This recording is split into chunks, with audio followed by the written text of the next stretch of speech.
प्रिय पत्रकार साथियों, आप सबको आदाब, सलाम, नमस्कार। आज हमने आपको इसलिए जहमत दी कि स्वकर प्रणाली को लेकर काफ़ी भ्रम की स्थिति है, तो इसलिए मुझे लगा कि इस संबंध में स्पष्ट बात करनी चाहिए और आपके सवालों के जवाब भी दिए जाने चाहिए। तो सबसे पहले मैं इस पूरी प्रक्रिया को लेकर अपनी बात रखूँगा और मेरी बात जब समाप्त हो जाएगी तो उसके बाद सवाल और जवाब का सिलसिला शुरू होगा। मेरे बाईं तरफ बैठे हैं श्री संतोष कुमार, जो कर अधीक्षक हैं, टैक्स सुपरिटेंडेंट हैं, और मेरे दाहिनी तरफ बैठी है श्रीमती अमृता राय जी, जो कर निरीक्षक हैं, और उनके बगल में बैठे हैं श्री अनित कुमार सिंह जी, जो कर लिपिक हैं। तो हम अपनी बात को शुरू करते हैं। तो स्वकर प्रणाली को लेकर जो भ्रम की स्थिति पैदा हुई है, उसी को दूर करने के लिए आज की प्रेस कॉन्फ्रेंस की गई है। तो सबसे पहले मैं आपको ये बताना चाहता हूँ कि जो मौजूदा वक्त में जो कर की प्रक्रिया चल रही है उसका क्या नियम है। तो नगर पालिका अधिनियम 1916 की सुसंगत धाराओं के तहत दी गई शक्तियों का प्रयोग करते हुए निकायों में कर व्यवस्था लागू की गई है। मऊ नगर पालिका में बहुत पहले से ये व्यवस्था लागू है। उस व्यवस्था के तहत रेंटल वैल्यू तय करने के लिए 3 प्रकार के स्लैब बनाए गए थे। पहला स्लैब तो ये था वाणिज्यिक के लिए कि जमीन लैंड की कीमत रजिस्ट्री ऑफिस के सर्किल रेट के अनुसार और भवन निर्माण में आने वाली लागत जो लोक निर्माण विभाग के शेड्यूल के मुताबिक, दोनों को जोड़कर जो वैल्यू निकलती है उसका 5% रेंटल वैल्यू बनता है, और उस 5% रेंटल वैल्यू पर 5% हाउस टैक्स और 10% वाटर टैक्स लिया जाता था। जो आवासीय भवन है उसका हमारे विभाग के अधिकारी रेंटल वैल्यू का आकलन करते हैं वहां जाकर, और जो वहां की रेंटल वैल्यू उन्हें मालूम होती है उसके एतबार से कर निर्धारित किया जाता है। उसमें भी 5% हाउस टैक्स और 10% वाटर टैक्स लिया जाता है। ये पुरानी प्रक्रिया जो चल रही है।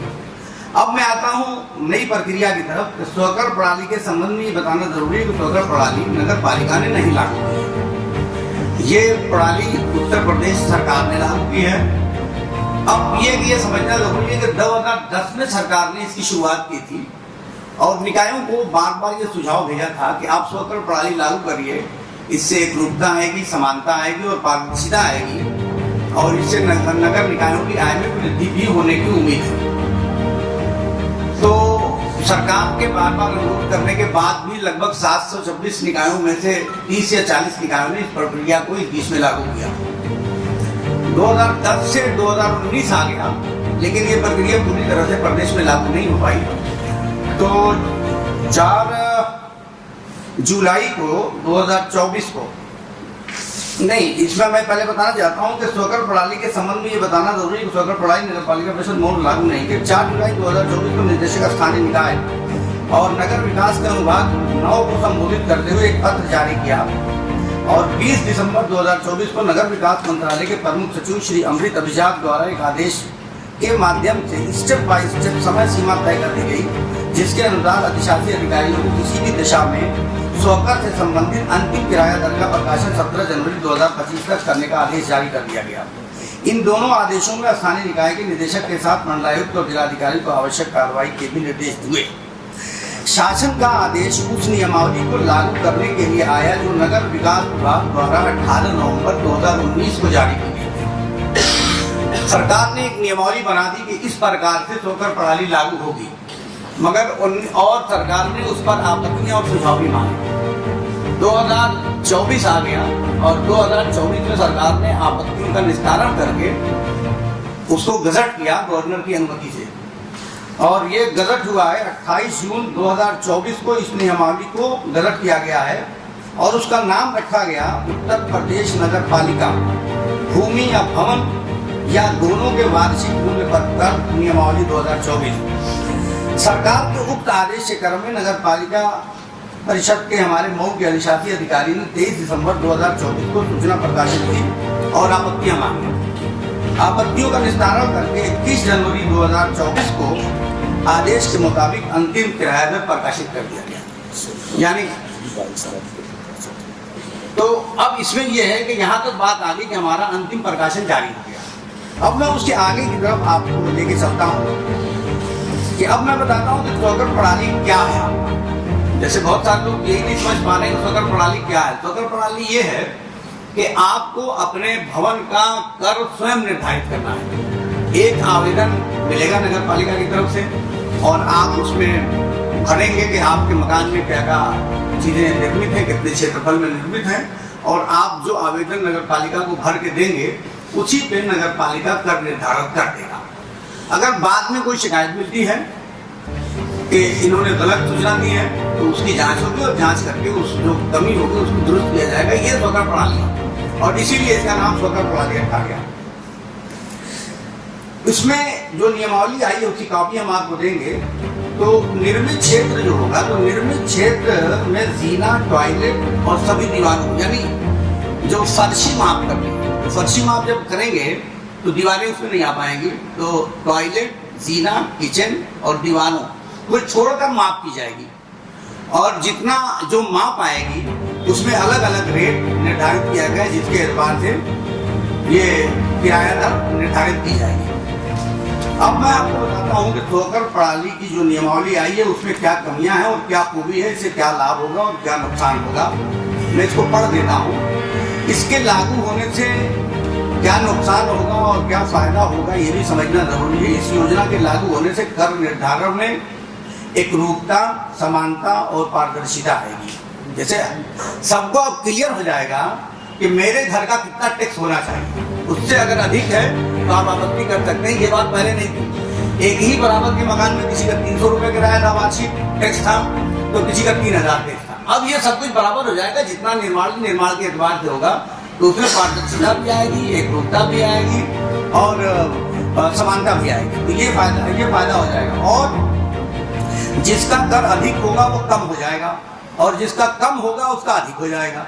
भूमि पर भी कर निर्धारित हो जाएगा। पहले भूमि जो थी, भूमि पे कर निर्धारण की व्यवस्था नहीं थी, जबकि लोग चाहते थे कि हमारी जमीन पर भी टैक्स लग जाए, क्योंकि टैक्स सबसे बड़ा प्रमाण हो गया। तो ये व्यवस्था नहीं थी। नई कर प्रणाली में ये व्यवस्था भी सरकार ने दे दी है।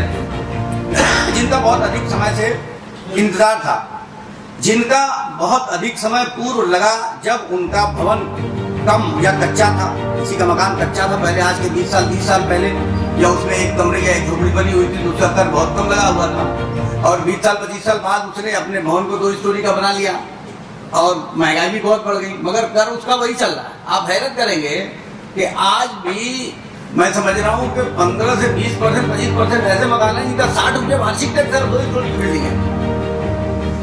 तो उनको तो लगेगा कि नुकसान हुआ। किन्हीं कारणवश जिनका कर नहीं लग पा रहा है उनका भी कर निर्धारण हो जाएगा। ये बहुत महत्वपूर्ण बात है। इसको मैं समझाना चाहता हूँ कि आवाम तक आपके माध्यम से मेरी बात पहुंचे। बहुत सारे ऐसे लोग हैं जिनके पास पुरानी जमीनें हैं, पुराना मकान, मगर कागजात उनके पास बहुत सारे नहीं हैं, तो उनका कर निर्धारण नहीं हो पा रहा है। लेकिन जब सर्वे होता है, जनरल सर्वे जब होता है, जनरल सर्वे 20-25 साल पहले हुआ था या फिर अब इस प्रणाली के तहत सर्वे होगा, तो जब जनरल सर्वे होता है तो फिर जो अध्यासी है उसके ऊपर कर निर्धारण होता है। जिसका कब्जा है, जो अध्यासी है और जिसका कब्जा है उसका कर निर्धारण होगा। अगर किसी को आपत्ति होगी, कोई दरखास्त देता है, तो फिर एक पैनल उसका बना हुआ है, उस पैनल में आके सुनवाई होगी और उसका निशान किया जाएगा। गलत किसी का नाम चढ़ेगा तो उसे सही किया जाएगा। तो एक बहुत बड़ी खूबी इससे आने से ये फायदा मिल जाएगा कि जितने लोग, हजारों, कम से कम 10,000 लोग ऐसे होंगे कि जो चाहते हैं कि हमारे भवन या भूमि पर कर निर्धारण हो जाए, मगर वो नहीं हो पा रहा था, लेकिन अब इस व्यवस्था के लागू होने के बाद हो जाएगा। भूमि पे पूर्वप्रधान हो जाएगा। विरासत के नामांकन की समस्या से उत्तर मिल जाएगी। जैसे विरासत को पुराने लोग हैं, एक ही मकान है, उसमें 4 पार्ट हो गया, तो 4 लोग अपना अपना टैक्स चढ़ाना चाहते हैं, तो उसके लिए बहुत सारी समस्याएं आ रही हैं।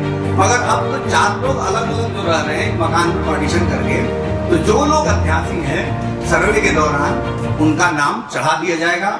आवेदन पहले लिया जाएगा, आवेदन जिनका नहीं आएगा तो खुद नगर पालिका की टीम सर्वे करेगी। इसमें पुराने जो भवन होंगे उसमें छूट का भी प्राविधान है। जैसे 20 साल से अधिक पुराने जो मकान होंगे उन पे अलग छूट की व्यवस्था है, 30 साल पुराने जो मकान होंगे उसमें छूट की अलग व्यवस्था है। तो ये अलग अलग भवनों के जर्जर स्थिति को देखते हुए उसमें भी छूट की अलग अलग व्यवस्था दी गई है। इस नियमावली में 4 स्लैब इन्होंने बनाए हैं, सरकार ने, हमने नहीं बनाया, सरकार ने बनाया। सरकार ने 4 स्लैब बनाए हैं। पहला स्लैब इन्होंने बनाया है कि 24 मीटर से ऊपर के सड़कों पर जो भवन स्थित हैं उनका रेट अलग होगा, और 24 मीटर से 12 मीटर के बीच में की सड़कों पे जिनका मकान है उनका रेट अलग होगा, और 12 मीटर से 9 मीटर का के अंदर जो मकान है उनका अलग स्लैब होगा, और 9 मीटर से 0 मीटर के अंदर जिनका मकान है उनका अलग स्लैब होगा। तो जो इसमें 4 चीजें दी गई है, इसमें 3 पर हम लोगों को हमें भी कोई आपत्ति नहीं है, लेकिन जो चौथा स्लैब सरकार ने बनाया है 9 मीटर से 0 मीटर, 9 मीटर का मतलब हो गया 30 फीट।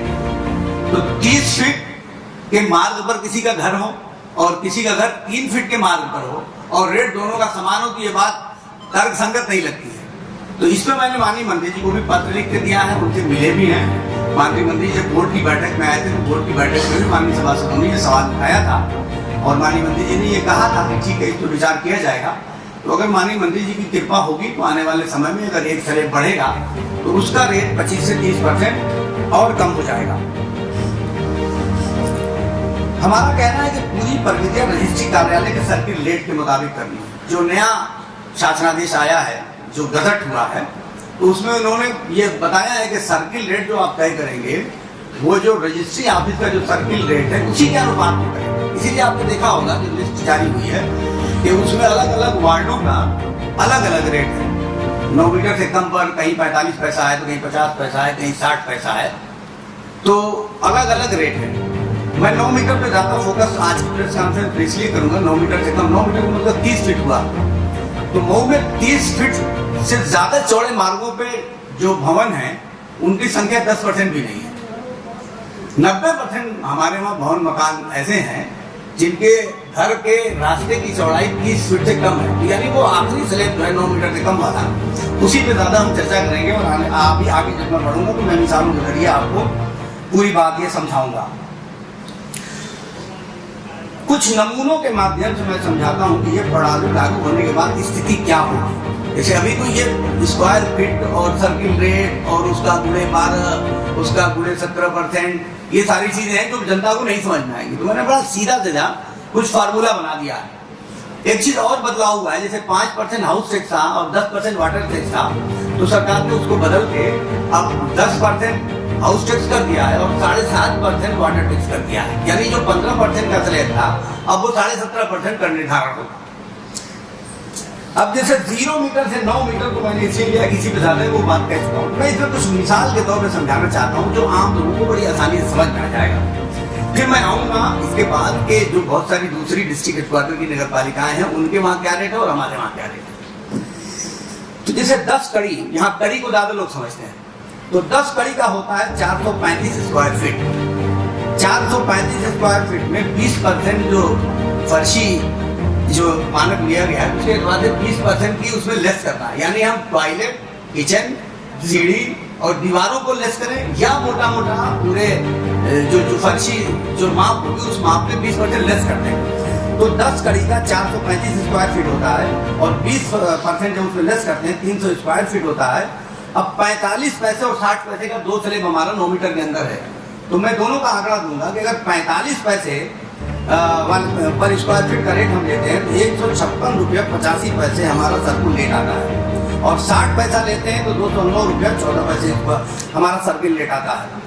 अब इस सर्किल रेट पर अगर हम मासिक किराया दर तय करते हैं, यानी रेंटल वैल्यू पे अगर हम टैक्स का निर्धारण तय करते हैं तो हमारा 45 पैसे स्क्वायर फीट हमारी किराए की दर आएगी, और 27 रुपये 45 पैसे वाले में आएगी महीना, और 60 पैसे वाले की दर में 36 रुपया 60 पैसा आएगा। यानी टोटल अगर मैं इनका करता हूँ तो 45 पैसे वाली दर में 332 रुपया 40 पैसा 10 कड़ी के मकान में उसका टैक्स बनेगा सालाना। हाँ, 332 रुपये 40 पैसे। और अगर हम 60 पैसे वाली दर से जोड़ते हैं तो ये 339 रुपये 20 पैसा वार्षिक दर आएगी। अब मैं 20 कड़ी पे आता हूँ तो 20 कड़ी का स्क्वायर फीट होता है 871 स्क्वायर फीट, जिसमें वो घटाने के बाद तो मैं सीधे उधर ही आ जाता हूँ टोटल पे। तो 20 कड़ी में हमारा जो आएगा वो 45 पैसे के एतबार से 20 कड़ी का मतलब 871 स्क्वायर फीट। तो 871 स्क्वायर फीट का 658 रुपया 79 पैसा आएगा 45 पैसे के हिसाब से, और 879 रुपया आएगा 60 पैसे की दर के एतबार से। इसी तरह से 30 कड़ी में अगर हम जोड़ते हैं 30 कड़ी यानी 1307 स्क्वायर फीट, तो उसका रेट आ जाएगा 988 रुपये और 1370 रुपये 60 पैसे की दर से। अगर 40 कड़ी यानी 1742 स्क्वायर फीट में हम निकालते हैं तो उसकी दर आ जाएगी तो 1317 स्क्वायर फीट रुपया और 1756 स्क्वायर फीट। अगर 50 कड़ी यानी एक मंडे में पूरा किसी का मकान बना हुआ है तो एक मंडे का 2178 हमने लिखा है 50 कड़ी का, तो उसका 1646 रुपया 45 पैसे वाले क्षेत्र में आएगा और 60 पैसे वाले क्षेत्र में 2196 रुपये आएगा। जिसका टैक्स इससे ज्यादा लगा होगा अब उसका टैक्स नियमतक कम हो जाएगा और जिनका इससे कम लगा होगा वो नियमतक से बढ़ेगा। हाँ, अभी मेरी बात नहीं हो जाए, सवाल नोट करते हैं। अब जमीनों पे भी टैक्स लगना है तो उसको भी मैंने 9 मीटर से कमी के पैमाने पर लिया है कि 30 फुट से कम के जो रास्ते हैं वहां आपका किराया दर क्या होगा। तो इसमें भी हमने लिया है कि 10 कड़ी में 10 कड़ी जमीन पर, खाली जमीन पर अगर किसी को कर निर्धारण होगा तो वाटर टैक्स और हाउस टैक्स दोनों मिलाकर 91 रुपये 50 पैसा लगेगा। और 20 कड़ी की अगर जमीन है यानी 871 स्क्वायर फीट तो 183 रुपया हाउस टैक्स और वाटर टैक्स मिला के लगेगा। 30 कड़ी जमीन यानी 1307 स्क्वायर फीट का अगर किसी का प्लाट है तो 274 रुपया और 49 पैसा वाटर टैक्स और हाउस टैक्स मिलाकर वार्षिक लगेगा। और 40 कड़ी यानी 1742 स्क्वायर फीट है तो 365 रुपया 99 पैसा। अगर 50 कड़ी यानी एक मंडे के आसपास अगर किसी की जमीन है तो में निर्माण है, जमीन से मतलब नहीं है, जो खाली जमीन है तो 2178 स्क्वायर फीट हुआ जिसका कर निर्धारण वाटर और गिरा कर दोनों मिलाकर 457 रुपये 49 पैसे होगा। अब मैं इसको और सरल कर देता हूँ जो जनता के लिए एकदम ही इजी हो जाए अपने घर का निर्धारण करने के लिए। तो इस प्रकार से पक्के भवन 45 रुपये रेंटल वैल्यू हेतु प्रति कड़ी 32 रुपये 94 पैसा। एक कड़ी में जिसका निर्माण है उसका 32 रुपये प्रति स्क्वायर और प्रति स्क्वायर फीट 76 पैसे। तो ये लोगों को जोड़ने में बेहद आसान हो जाएगा कि अगर आप कड़ी में आपका निर्माण है तो 32 रुपये 94 पैसे यानी 33 रुपया कड़ी आप अपना निर्माण निकाल लें और स्क्वायर फीट में आप निकालना चाहते हैं तो 76 पैसे के एतबार से आपका पर स्क्वायर फीट वाटर टैक्स और हाउस टैक्स बढ़ेगा। ये एकदम सीधा सीधा फार्मूला। इसी प्रकार से 60 पैसे के जो क्षेत्र हैं, 60 पैसे रेंटल वैल्यू वाले जो क्षेत्र हैं वहाँ 43 रुपया 92 पैसा प्रति स्क्वायर फीट प्रति कड़ी आएगा और 1 रुपये पर स्क्वायर फीट आपका आ जाएगा वाटर टैक्स और हाउस टैक्स दोनों मिलाकर प्रति वर्ष 1 रुपया स्क्वायर फीट आपका हाउस टैक्स और वाटर टैक्स आएगा। मेरे ख्याल से ये लोगों को समझने में आसानी होगी और पूरा करने में तो अपने साथ कैलकुलेट करके निकाल दिया है। मऊ नगर के अब मैं आपको ये बताना चाहता हूँ, जैसे तो मऊ नगर की जो हेडक्वार्टर की नगर पालिका है वहाँ का रेट मैंने आपको बताया। अब मैं थोड़ा अगल बगल के जिलों का भी हाल आपको बताता हूँ। जैसे हम चलते हैं, जैसे 10 कड़ी का हमारा जो रेट निकला है नगर पालिका मऊ का 332 रुपया है, मैं इसको 45 पैसे से। और नगर पालिका परिषद मिर्जापुर का 1024 रुपया है पड़ेगा। बलिया का 1595 पड़ेगा। देवरिया का 731 रुपया 99 पैसा पड़ेगा। अंबेडकर नगर का 732 रुपया पड़ेगा। आजमगढ़ का 805 रुपया पड़ेगा। यानी आप देखिए कि जो 435 रुपए का टैक्स, जो 332 रुपये 40 पैसे का जो टैक्स मऊ नगर पालिका में लग रहा है उतनी ही मकान पर आपके नगर पालिका परिषद मिर्जापुर में 1024 और बलिया में 1595 रुपये लग रहा है और हमारे वहाँ 332 रुपये 40 पैसे लग रहा है। 20 कड़ी में अगर आप आ जाते हैं तो उसी प्रकार से डिफरेंस आएगा। 30 कड़ी में जैसे 988 रुपये यानी 1360 स्क्वायर फीट पे अगर आपका निर्माण है, निर्मित क्षेत्र है तो 988 रुपये नगर पालिका परिषद मऊ का रेट होगा और 3074 रुपये मिर्जापुर का रेट होगा। 4787 रुपये बलिया का रेट होगा। 2195 रुपये देवरिया का रेट होगा। 2195 रुपये अम्बेडकर नगर का होगा और 2415 रुपये आजमगढ़ का रेट होगा। इसी तरह आखिर में मैं आ जाता हूँ पूरी डिटेल में जाने के बजाय 40 कड़ी वाला भी सुन लें। 40 कड़ी में 1370 रुपये हमारा रेट है। 4099 रुपये मिर्जापुर का रेट है। 6382 रुपये बलिया का रेट है। 2927 रुपये देवरिया का रेट है। अम्बेडकर नगर का 2927 रुपया है और 3220 रुपया है आजमगढ़ नगर पालिका परिषद का। अंतिम 50 कड़ी पे मैं आता हूँ कि 1646 रुपया 45 पैसे वाली दर से 1646 रुपया हमारा रेट आ रहा है। तो 5123 रुपया मिर्जापुर का आ रहा है और 7978 रुपये बलिया का आ रहा है। 3658 रुपये देवरिया का आ रहा है। 3662 रुपया अम्बेडकर नगर का आ रहा है और 4025 रुपए आजमगढ़ का आ रहा है। इतना बड़ा डिफरेंस है हमारे मऊ नगर पालिका। चूंकि इस प्रक्रिया को स्टडी ज्यादा दिनों से चल रही थी तो बहुत सारी चीजें दिमाग में। नई स्वकर प्रणाली 1 अप्रैल 2025 से लागू होगी। सरकार का जो आदेश है वो स्पष्ट है कि नई स्वकर प्रणाली 1 अप्रैल 2025 से लागू होगी। सीमा विस्तार के बाद जो नए क्षेत्र आए हैं वो 1 अप्रैल 2028 से वहां स्वकर प्रणाली लागू की जाएगी। वहां चूंकि नियमावली के मुताबिक किसी भी सीमा विस्तार के बाद आए हुए क्षेत्र में या कि उनको मूलभूत सुविधाएं उपलब्ध करा दी गई हो तो कर निर्धारण हो सकता है, या विस्तार के 5 वर्ष के बाद उस पर कर निर्धारण की प्रक्रिया अपनाई जा सकती है। इसलिए वो 2028 से लागू होगा। नगर पालिका द्वारा आवेदन का प्रारूप मुफ्त में उपलब्ध कराया जाएगा। आवेदन नगर पालिका कार्यालय या अपने वार्ड के सभासदों से भी निःशुल्क प्राप्त कर सकते हैं। जल्दी ही सरकार स्वकर प्रणाली 2024 के संपूर्ण नियमावली की एक पुस्तिका छपवाकर घरों तक पहुंचाई जाएगी ताकि भवन स्वामियों को पूरी प्रक्रिया को समझने में आसानी हो सके। मेरी बात यहाँ खत्म हो गई, लेकिन एक आंकड़ा और मैं देके अपनी बात खत्म करूंगा, फिर उसके बाद सवाल जवाब का सिलसिला शुरू करेंगे। जैसे हमको कर से जो वसूली होती है पूरे साल की 23 और 24 का जो मैंने आंकड़ा लिया है, तो उसमें 3,99,82,758 रुपए की हमारी आय है। सभी विभागों से मिलाकर जितने भी हमारे आय के स्रोत हैं, सभी स्रोतों से मिलाकर पूरे मऊ में 3,99,82,758 रुपए की हमारी आय हुई है 23 और 24 में। और उस आय को वसूलने के लिए जो हमने कर्मचारियों को तनख्वाह दी है वो 2,29,02,860 है। ये टैक्स की प्रक्रिया इस बात है तो अगर खत्म ही कर दी जाती तो ज्यादा होगी।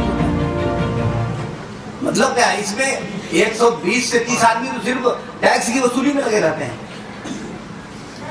तो मऊ में जितना कम टैक्स है इतना टैक्स कम पूरे उत्तर प्रदेश में कहीं नहीं है। आप बनारस में जाइएगा तो एक फ्लैट का किराया कम से कम हाउस टैक्स 5 साल का वाटर टैक्स 5,000 रुपए से कम नहीं आता है किसी का। लखनऊ में भी आप कोई 2 कमरे का छोटा सा फ्लैट ले लीजिए 600 स्क्वायर फीट का, आपको 5,000 से कम नहीं आएगा। तो मऊ में किराया, जैसे एक चीज और मैं बताना चाहता हूँ, जैसे आप 600 स्क्वायर फीट का मतलब क्या होगा, 2 कमरे का मकान। तो 2 कमरे का मकान मऊ में अगर आप लेना चाहें, थोड़ा कैलकुलेटर दीजिएगा, 2 कमरे का मकान अगर यहाँ आप लेना चाहें किराए पर मऊ में, तो क्या 5,000 रुपए से कम किराया होगा? 4,000। चलिए 4,000 हम 4,000 पे जोड़ते हैं। रेंटल वैल्यू इसी तरह से निकाली जाती है। रेंटल वैल्यू इसी का निर्धारण होता है। तो मान लीजिए 4,000, तो 1200 को 48,000 रुपया सालाना उसकी आय हो गई ना। तो अब 48,000 रुपए पर 17.5% का निकाली पड़ेगी। तो जो सब रेंट पे दे रहा है ये तो मांग रहे हैं। नहीं, हम सरकार तो इसीलिए तो वो रेट नहीं रखा जा रहा है ना। हमने जो हम 400-500 टैक्स ले रहे हैं वो अगर रेंटल वैल्यू निकालेंगे तब तो कई हजार चला जाएगा। 8,400 हो रहा है, सोच लीजिए आप।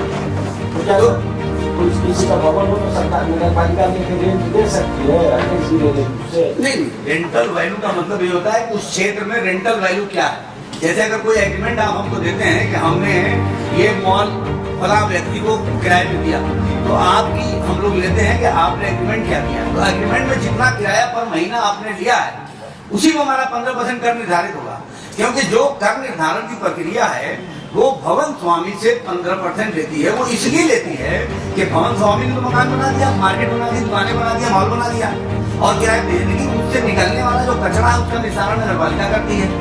और उसमें पानी की सप्लाई नगर पालिका व्यवस्था करती है, सफाई की व्यवस्था नगर पालिका करती है। तो जो भवन स्वामी को किराए से मिलने वाली जो आय है उस पर कर निर्धारण होता है। यहाँ क्या होता है कि जो कर निर्धारण हुआ वो दुकानदार से लोग वसूलने लगते हैं, मालिक दुकान। तो ये बात बड़ी महत्वपूर्ण मैं आपको समझा रहा हूँ। आपके माध्यम से मैं चाहता हूँ कि लोगों तक मेरी बात पहुंचे कि जो कर निर्धारण होता है वो भवन स्वामी के किराए में से हमारा हिस्सा जो होता है वो हमें चाहिए, न कि दुकान का जो किराएदार है उसके ऊपर वो लागू करना चाहिए। अब होता ये है कि वो टैक्स की धनराशि जो मालिक मकान है वो किराएदार में नाफिज कर देते हैं, जबकि वो किराएदार को अपनी इनकम में से नगर पालिका को देना है। सवाल है जी सर साहब कि जो बिना रजिस्ट्रीकृत भूमि है उसमें लोग जो आवास बनवाए उस पर टैक्स का निर्धारण कैसे करेंगे आप? देखिए हमको इससे कोई मतलब ही नहीं कौन कैसी भूमि है। जब जनरल सर्वे होगा तो हम अध्यासन के आधार पर कर निर्धारण करेंगे, कब्जे के आधार पे। कब्जे के आधार पर कर निर्धारण करेंगे। और अगर कब्जा किसी का गलत है तो जो दूसरा व्यक्ति होगा वो आपत्ति दाखिल करेगा, उसकी सुनवाई करके उसको दुरुस्त भी किया जाएगा। नहीं जो देखिए पुष्टि पट्टा ये सब कोई चीज संविधान में नहीं है। हमारा सिर्फ अध्यासी होना हमारे लिए काफी है। हम जो अध्यासी है हमारी सुविधाएं वही ले रहा है, हमको कर वही देगा। हमारी जो स्लिप होती है नगर पालिका की हाउस टैक्स या वाटर टैक्स की, उस पर स्पष्ट लिखा होता है कि इसका स्वामित्व से कोई संबंध नहीं है, ये मालिकाना हक के लिए नहीं है, ये मात्र कर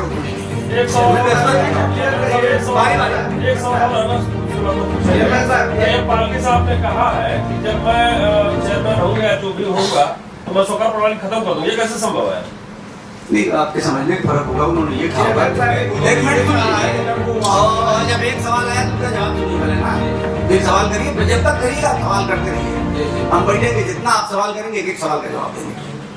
तो अब आपका सवाल है कि पूर्व चेयरमैन साहब ने ये बात कही है तो वो शायद हो सकता है कि चूंकि ये अधिकार तो सिर्फ माननीय मुख्यमंत्री जी को है, नगर विकास मंत्री जी को है, उनके का भी मतलब ये होगा कि लगता है मुख्यमंत्री नगर विकास मंत्री हो जाऊंगा तो वापस।